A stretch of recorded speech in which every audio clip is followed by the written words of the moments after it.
on television and the police have to use excessive force on today's Black youth.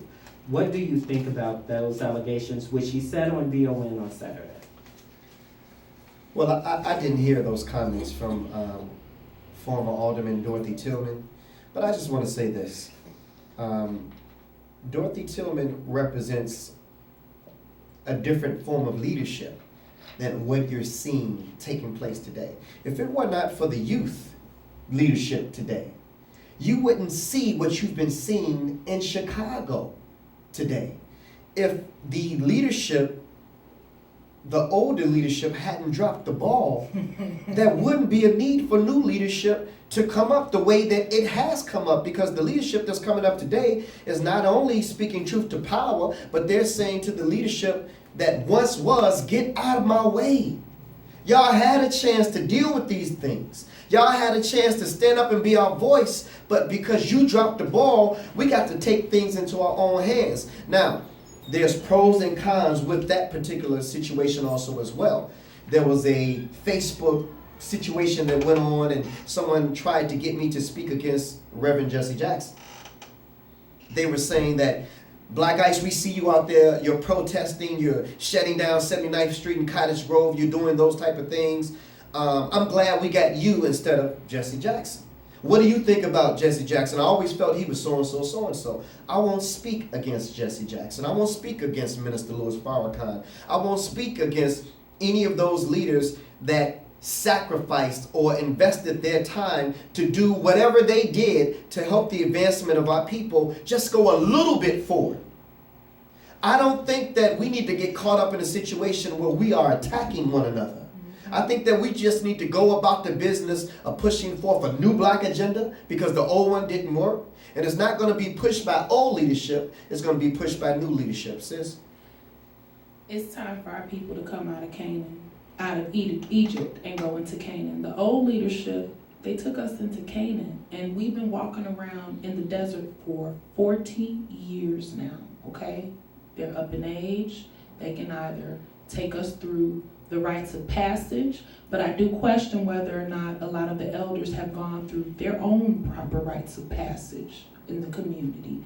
Because through the process of the corruption, how do you still have a heart for your people when you are financially comfortable, while your people still struggle and suffer, while you continue to get away from the truth of why you even got involved in community advocacy to begin with? So I agree with this brother here. No, it's not for us to attack the elders.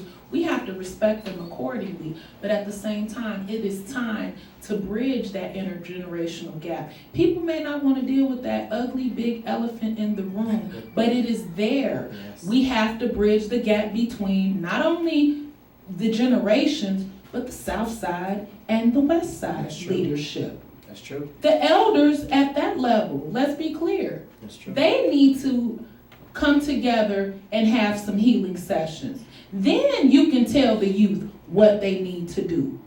Seriously. What about the 16-year-old receiving criticism? Should he be in school? He needs to be mentored, and maybe State Rep Ford might be able to mentor a young brother like that, or you, or Black Ice, or all of the brothers that are out there playing the community leader role. Step up and cuff this young brother and show him the ropes. He's out there, he's trying. Right. He may not be doing it the right way, but that's where we have to step up, be held accountable, and show our youth what they need to do. The other concern, and this is my own personal concern, because he's out there doing the right thing, sooner or later, you don't want this brother to get a record or the police to get, heavily involved in his life. So is it possible that someone could... So you said he's out there doing the right thing. That's true.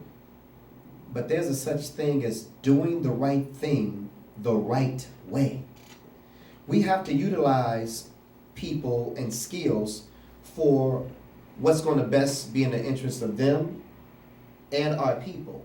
We need to make youth mentors out of the youth. So that 16-year-old young brother, if he's cuffed and if he's mentored, go to your classmates. Start talking to your classmates. Start talking to the brothers and sisters on your block. Start doing this. You know, it might not be appropriate during school time for him to be out there, but it is appropriate for him to be involved. We just got to make sure that he's involved in the best way that's going to be in the best interest of him and his future. So I've worked in the schools on the west side, Chicago public schools, 900 plus kids in a few of the schools, and I helped to author the whole school network plan, where basically we bring in the community stakeholders, to do the side-by-side learning model with the parents and the children, okay? I hear you on the mentoring piece, but we have to make sure that our youth are trained up in the schools first. Mm-hmm. And in order to do that, we have to open up the schools so that the administrators remember that these are our schools in the community for our children.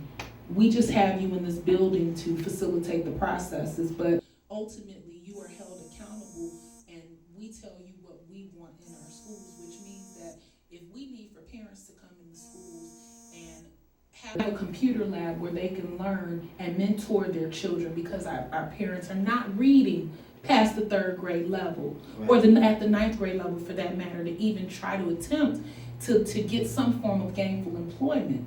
Until we are in a position to go where the children are and tell the administrators this is what we want, that's where we come back with that plan. So Absolutely. when can somebody get a hold of you? We're running out of time, I'm sorry. Okay, I'm sorry. Go ahead. When can someone get a hold of you guys? So I wish we can continue this conversation, so tell people where they can get your information. Justina L. Winfrey, JLW at jlwinfreyconsulting.com.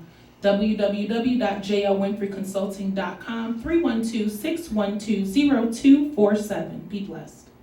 Absolutely, and you can reach the Poet Organization at www.iampoet.org. Again, www.iampoet.org. Any forms of social media, you can reach out to me under the name Blaq Ice, BLAQ ICE, or DeAndre Hawthorne. And I'm going to give you my personal cell phone number, because if you're interested, truly interested about making change in the community, then we want you to join with us as we go into these public schools, these homeless shelters, juvenile detention centers, and go where they are. And that number is 312-719-7310. Again, it's 312-719-7310. That's going to do it for us on the Drive at 5 special edition. Thanks to Earl Winfrey. We had a family connection with Justina today. And Rhea Ray. Rhea Ray is up next with Straight No Chaser. And guess what? Next week, we'll have another special edition of the Drive at 5 Christmas edition. We're going to have music and everything. And some food. Finally. That's going to do it for us. Have a great week, everyone, on the Drive. Right. We didn't even get to the lab right